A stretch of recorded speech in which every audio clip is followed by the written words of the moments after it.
শহীদ রাষ্ট্রপতি জিয়াউর রহমান 1936 সালের 19শে জানুয়ারি বগুড়ায় জন্মগ্রহণ করেন। ডাক নাম কমল। সেই কমলের কণ্ঠেই বাংলাদেশের স্বাধীনতা ঘোষণা হবে, এটা যেন নিয়তি। 1952 সালে সামরিক বাহিনীতে যোগদান এবং কমিশন প্রাপ্ত হয় 1955-তে।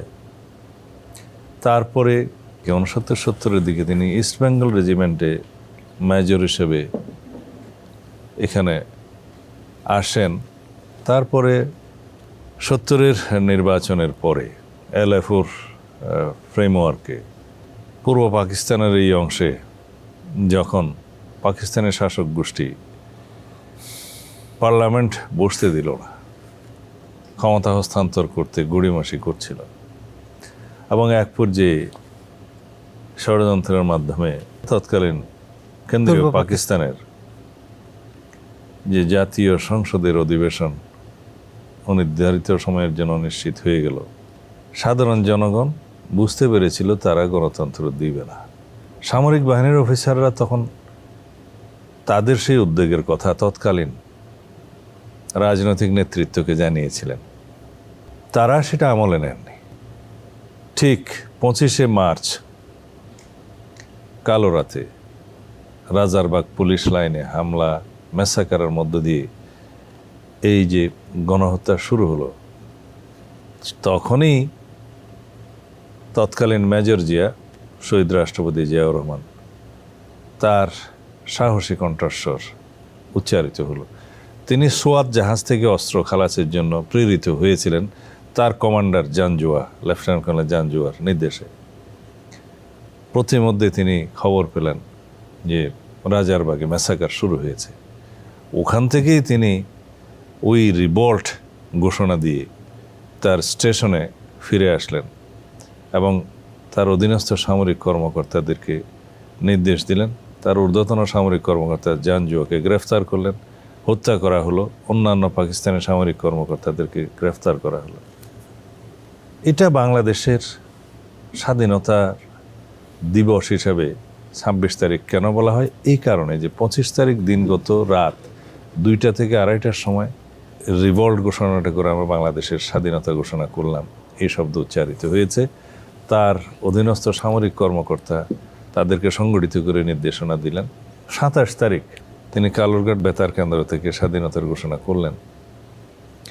As provisional head of the state, and বলা হলো যে স্বাধীনতার জন্য মুক্তিবাহিনীর কমান্ডার ইন চিফ হিসেবে, বাংলাদেশের সেনাবাহিনীর কমান্ডার ইন চিফ হিসেবে, provisional head of the state হিসেবে, প্রেসিডেন্ট হিসেবে তিনি স্বাধীনতার ঘোষণা করলেন এবং আন্তর্জাতিক বিশ্বকে আহ্বান জানালেন বাংলাদেশের স্বাধীনতাকে স্বীকৃতি দেওয়ার জন্য। এর পরের দিন 28 তারিখে আবার on behalf of Sheikh Mujibur Rahman, তৎকালীন নির্বাচিত নেতা হিসেবে, তার পক্ষে ঘোষণা দেওয়ার জন্য চট্টগ্রামের কয়েকজন আওয়ামীর নেতৃত্ব পরামর্শ দিলে সেই পরামর্শ মোতাবেক তিনি আবার রিভাইজ করে on behalf of Sheikh Mujibur Rahman দিলেন। কিন্তু সেই জায়গাতেও তিনি provisional head of the state কথাটা উচ্চারণ করলেন এবং বাংলাদেশ সেনাবাহিনীর কমান্ডার ইন চিফ প্রভিশনাল হিসেবে উচ্চারিত হয়েছিল। এগুলো ইতিহাস। তারপরে মুজিবনগর সরকার, যেটা আমরা শুনেছি 17 এপ্রিল বা ইতিহাসে দেখেছি, সেটা গঠিত হয় 17 এপ্রিল। ওই গ্যাপ যেটা 25শে মার্চ থেকে 17 এপ্রিল পর্যন্ত, তখন কমান্ডার ইন চিফ এবং provisional head of the state হিসেবে ইতিহাসে তিনি প্রতিষ্ঠিত। সেটা তাজউদ্দিন আহমদের পরে ভাষণে, মুজিবনগর সরকার গঠিত হওয়ার পরে যে ভাষণ, সেখানে তৎকালীন মেজর জিয়াউর রহমানকে স্বীকৃতি সেভাবেই দেওয়া হয়েছে। তার কণ্ঠে আমরা স্বাধীনতার ঘোষণা শুনেছি। তার যে বাংলাদেশের এই অংশের, এই ভূখণ্ডের মানুষের কাছে তার কণ্ঠ, সেটা ছিল এমন একটি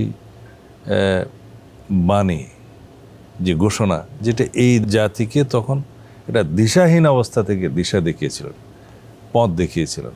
এবং তারা তার কণ্ঠে এই ঘোষণা শোনার পরে মহান স্বাধীনতা যুদ্ধে, মুক্তিযুদ্ধে ঝাঁপিয়ে পড়লেন।